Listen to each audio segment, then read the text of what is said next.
Ces dernières années, nous avons acquis une foule de nouvelles connaissances. Elles nous confirment l'importance d'un nettoyage minutieux de la machine. Dans un système de lubrifiant réfrigérant, il y a à peine 2% de micro-organismes circulant dans l'émulsion. Les 98% restants collent sous forme de biofilm aux parois, sous les tôles de protection, dans les conduites et sur les copeaux dans le sédiment. Les 2% de micro-organismes circulants peuvent être éliminés facilement et sans difficulté. Par contre, les 98% collants aux différentes surfaces représentent un véritable défi. En effet, ceux-ci ne peuvent être enlevés que par un nettoyage de machine selon le plan prévu. La répartition des micro-organismes n'est d'ailleurs pas dépendante du produit. Elle est valable pour tous nos produits, ainsi que tous les systèmes et machines. Peu après le nouveau remplissage, nous avons pris dans 120 machines un échantillon pour l'analyser. Les différences constatées sont assez impressionnantes. Seulement un quart des clients a procédé à un nettoyage minutieux avant le remplissage. C'est là seulement où l'échantillon d'émulsion a été jugé bon. La moitié des clients a nettoyé la machine, mais pas suffisamment. Les échantillons étaient faiblement contaminés. Pour un quart des clients, le nettoyage a été jugé insuffisant avant le nouveau remplissage, ou aucun nettoyage n'a eu lieu. Donc, peu de temps après le remplissage, cette émulsion est fortement contaminée par des salissures et des résidus du produit précédent. Un nettoyage de la machine soigneusement planifié est très important. En effet, les nettoyages non planifiés s'imposent souvent dans des moments les moins propices. Dans ces cas, il est parfois difficile de consacrer le temps nécessaire puisque la pression de remettre la machine en production est forte. Dans le cadre d'un nettoyage planifié, on dispose en règle générale du temps nécessaire. D'abord, il convient de définir les laps de temps disponibles pour le nettoyage. Lors de la préparation du nettoyage, il faut s'assurer qu'il y ait suffisamment de produits nettoyants et de concentrés. La quantité des deux dépend de la dimension de l'installation.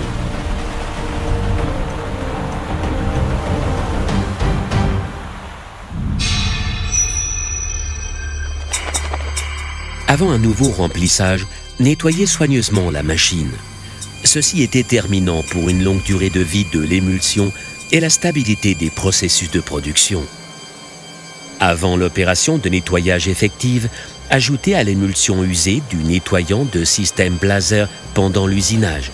Le dosage est de 2% par rapport au volume total.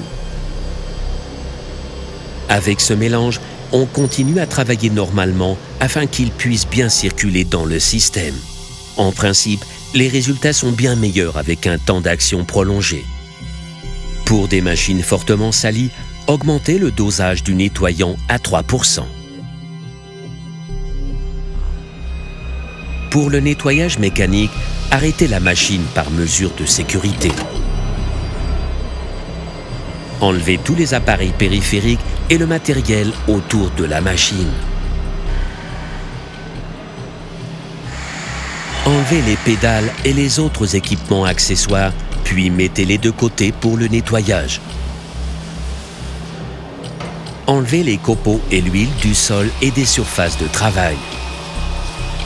Démontez les tôles de protection et nettoyez-les plus tard en même temps que le réservoir de la machine. Évacuez entièrement l'émulsion usée du système par aspiration. S'il y a un réservoir supplémentaire avec pompe à haute pression, videz-le aussi totalement. Planifiez le temps en fonction du volume du réservoir. Suivant le type de machine, enlevez et nettoyez l'installation d'aspiration, le filtre à air, le séparateur d'huile et les autres accessoires. Maintenant, nettoyez à fond l'intérieur du bâti de la machine et enlevez tous les copeaux.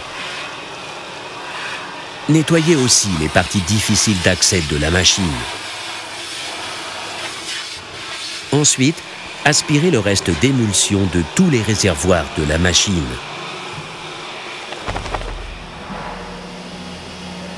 Pour l'élimination appropriée, l'émulsion usée est pompée depuis l'aspirateur vers un conteneur ou un fût vide.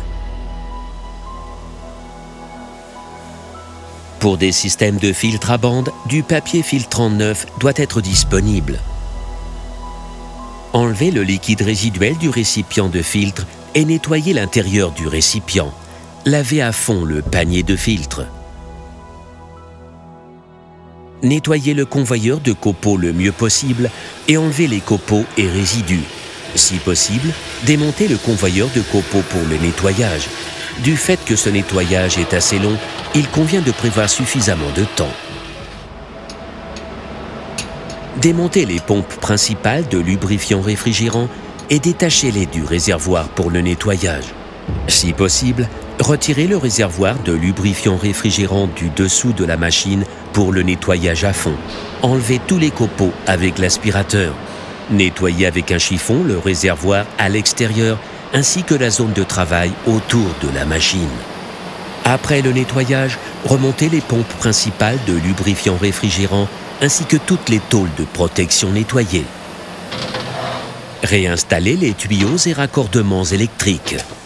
Remettez en place les pédales, les autres équipements accessoires, l'installation d'aspiration, de séparateurs d'huile et les autres accessoires.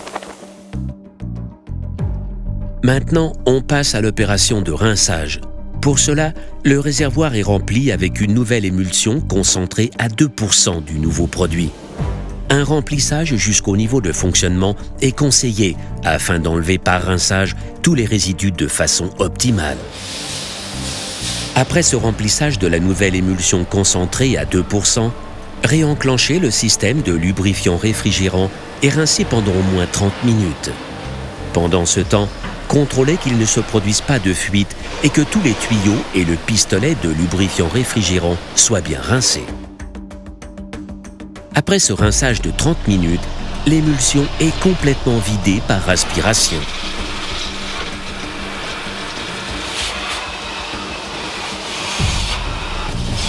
L'opération de rinçage décrite précédemment est effectuée de la même manière pour un réservoir supplémentaire avec pompe à haute pression. Les résidus peuvent être particulièrement bien enlevés avec un nettoyeur à haute pression. Après l'évacuation complète de l'émulsion de rinçage, la machine est remplie avec le nouveau lubrifiant réfrigérant dont la quantité et la concentration sont recommandées par le service client Blazer. Important, la valeur relevée au réfractomètre multipliée par le facteur réfractométrique donne la concentration en pourcents. Après le remplissage, indiquez sur la machine le nom du produit utilisé, le numéro d'article, la concentration d'utilisation et les taux d'ajout. Maintenant, les conditions de démarrage optimales sont réunies pour une fabrication réussie. L'utilisateur expérimenté laisse reposer quelques heures la nouvelle émulsion en place avant de la mettre sous haute pression. Grâce au nettoyage professionnel de la machine, il est possible d'obtenir une durée de vie de l'émulsion exceptionnellement élevée.